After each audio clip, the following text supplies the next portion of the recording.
Hello friends, welcome to pebbles. మనం నేటికి చేయబోయేది ఉల్లిపాయ చింతపండు వేసి చట్నీ ఎలా తయారు చేయడం చూద్దాం.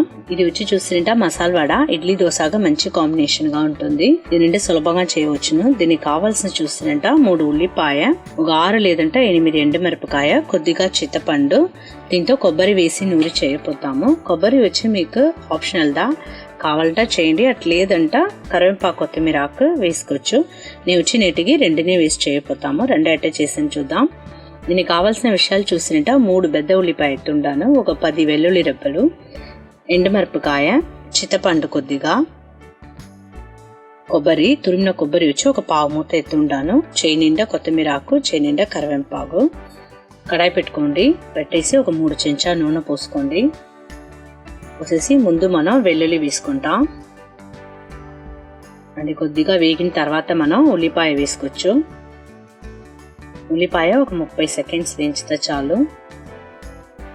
దీంట్లోనే వచ్చి మనం ఎండుమిరపకాయ కూడా వేసుకోవచ్చు. ఈ కారానికి తగినట్ట 6 8 వేసుకోండి ఎండుమిరపకాయ. దీంట్లోనే చింతపండు కూడా వేసుకుంటాం. కొద్దిగా దీనికి సరిపడిన ఉప్పు వేసుకోండి.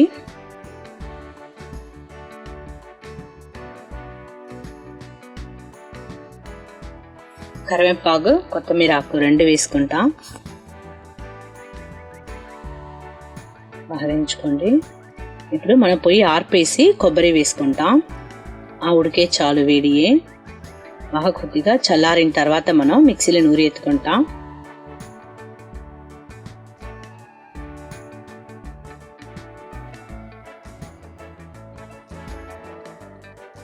నూరైంది.